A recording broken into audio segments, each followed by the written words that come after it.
deemeen arguun hin danda'a bakka isaan jiranittu jedha jechuudha.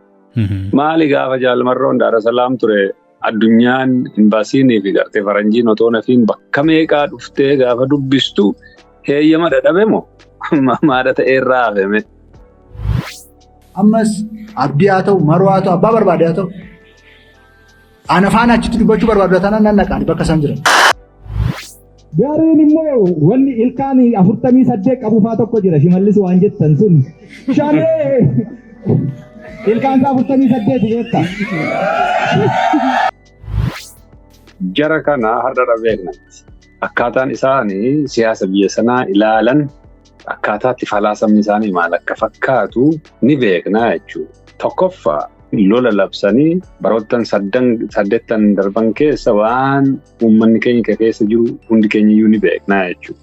Lammaffaa Shimallis waa'uma gartee siyaasaayyuu gaafa haasa'u beekumsi namaayyuu yookiin gartee convince goota yookiin immoo confuse goota jedheeti yaada jechuudha. Beekumsumayyuu akka epistemolojii jedhan sanatti jechuudha.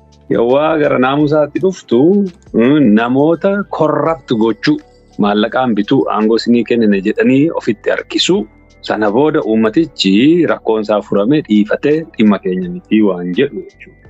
Siyaasni isaan walumaa galatti gaggeessan siyaasa wal dhahaa jechuudha. Waliin dhahuu waan diraamaa hojjetan yoo taate malee dhugaa miti jechuudha. Achi keessaa jaalmarroo ishee abdiis deemeen arguun hin danda'a bakka isaan jiranittu jedha jechuudha.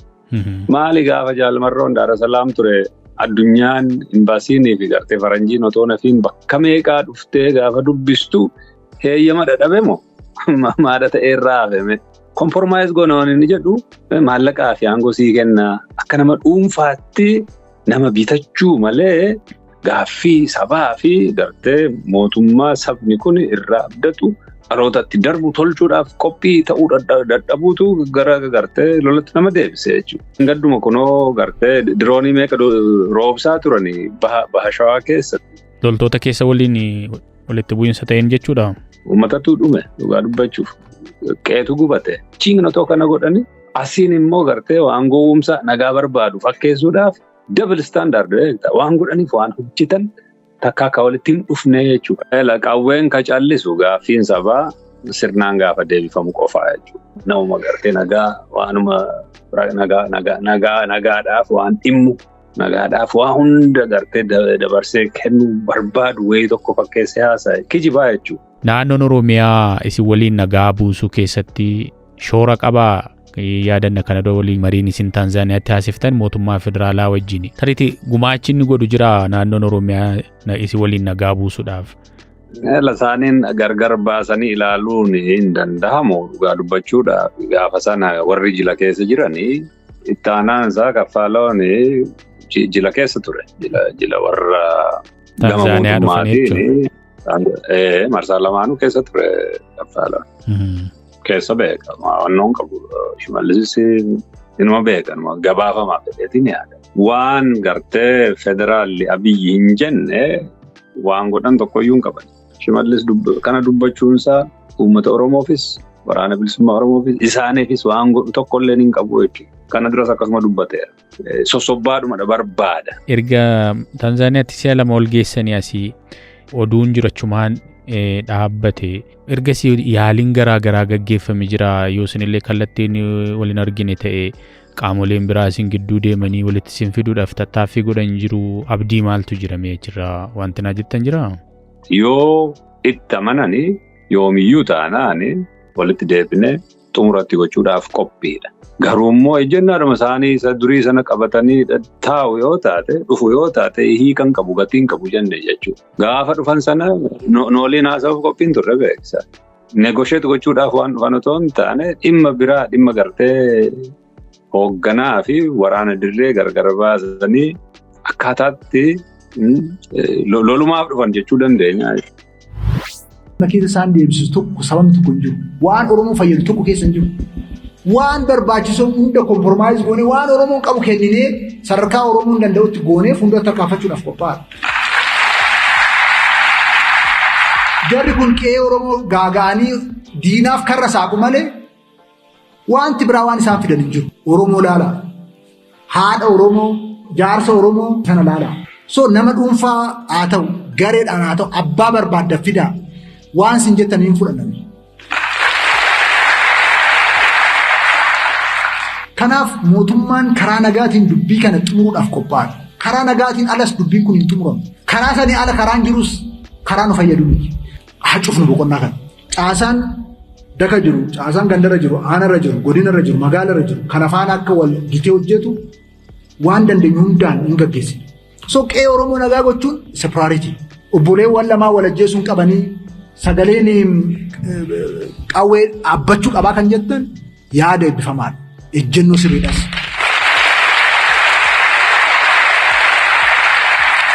Yaada kana fuuldura kan dhaabbatu diina Oromooti. Dhiiga Oromoo lolaasuudhaan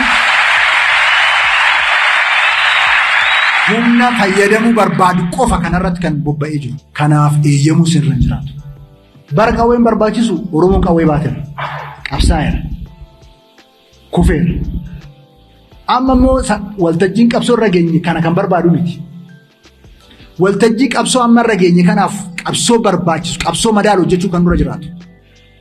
Siyaasa madaalu kan hojjechuun nurra jiraatu. Siyaasa madaalu akka hojjennuuf maraammartoo kana cufuun nurra jiraatu. Wantoonni sadee sila jennees even dhaloota tokko waan xumuramanii miti. Uummata keenya dinagdeedhaan aangomsuun, barnootaaf teekinooloojiidhaan dorgomaa ta'uun, sirna cimaa qabaachuun waan dhaloota tokkoon xumuramus miti. Waan anaaf siniin xumuramus miti. Ergama dhaloototaati. Ergama dhaloototaa kana hojjechuudhaaf hanqina achi keessa jiru sirreessuu walitti qabsaa'uun deemuun karaa fuulduraatti sin barbaachisa. Waan waloo sana utuu hin balleessin. Kanaan dura guddaa taanee xiqqaa kan nu godhe kana ture. Amma garuu amma geenyu akka geenyu kan godhe dhaloota kana. Dhaloonni kun aarsaa barbaachisu dhaloota kaffalu waan ta'eef. Kanaaf karra banuudhaaf hiricha of harkatti balleessinee bakka dhaabbannee sirreessinu dhabuudhaaf deemuun nurra hin jiraatu. Amma waan jiru irratti haa sirreessinu jennee dubbachaa jirra. Kun qabsoodha. Kun sirriidha. Adeemsa kun. Kanaaf waan barbaachisu gochuun nurra jiraatu. So qe'een Oromoo nagaa ta'uu qaba. Oromummaan keenya Oromummaa keenya. Oromummaa keessan irratti eenyumaaf iyyuu hin eeyyamin akka taakkuu tokkotti ce'amu.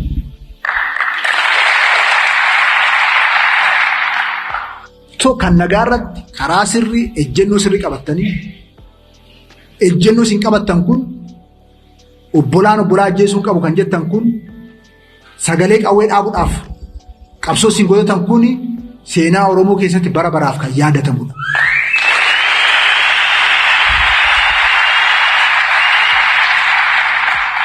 Qabsoo Oromoo gulantaa attaanutti ceesuudhaaf ejjennoo fudhattanidha. Jaarmiyaan akka ba'uuf ejjennoo fudhattanidha. Siyaasni ammayyaan Oromiyaa keessatti Oromoo keessatti akka ijaaramuuf ejjennoo fudhattanidha. Ejjennoo sirrii.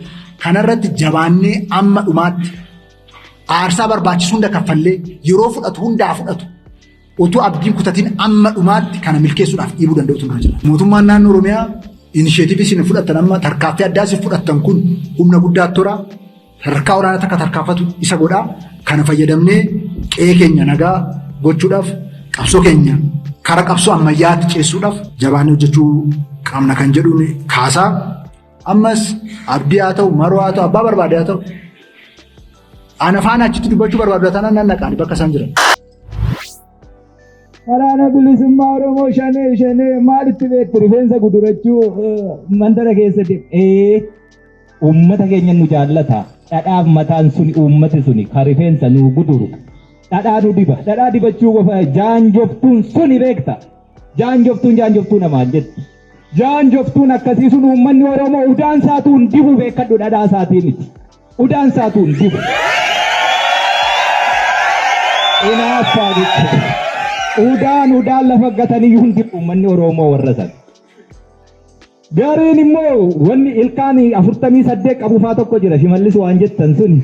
Shanee ilkaan 48 beekta. Harkarroon akkasii sun shanee maal beekti Lammaa Magarsaa tokkonaa. Yaaboo kun gaafa haati isaa handhuurteeyyuu sobaa isa handhuuran fakkaata. Lammaa Magarsaa isa nu hoogganabbu. Nu warra Lammaa Magarsaa iyyuu gara qabsootti fide yaaboon beektu. Warri har'a asitti qawwee hidhachuu dhufe isa kadeessa beeki. Dhakaa darbachaa ture warra akka Shimallis warra akka Lammaayyuu gara fuulduraatti gabrummaan akka sabaatti qabnurraa gabrummaa akka dhuunfaatti Tigiree jalatti cafaqamanii bulan keessaa yuunu quba. Akkasuma akkasumatti dargaggeessicha inni har'a hidhate suni lammaan maal isa hooggana? Soba akkasii jechuudha.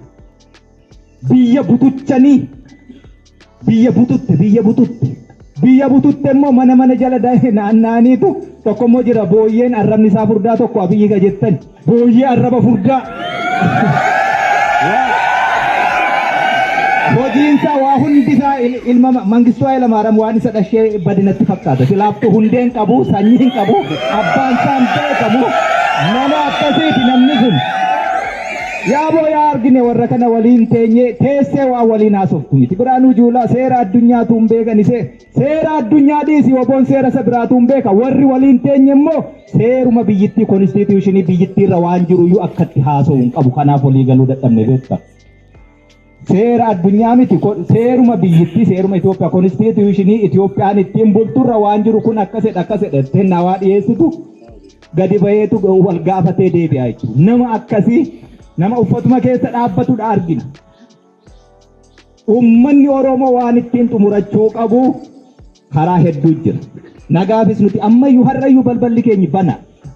Garuu olola deemaa jira amma waraana bilisummaa Oromoo waliin nagaa dubbachuu hin jiru amma nuti gola keessatti hin dubbannu. Gadi baanee addabaabayiitti waan barbaannu uummati keenya waan barbaadu beeku uummatatti dubbanne. Uummatatti dubbanneetu waan uummanni barbaadu sana immoo haga turii qeensaatu otoo hin sharafiin yoo ni argama ta'e nagaatiin ni gallaa jenna. Sun hin taane waan ta'eef wanti golatti dubbannu hin jiru. Kanaaf iyyuu deebinee jechuutti leenjisuutti hidhachuufi lolachuutti jechuudha. Kanaaf itti deebina.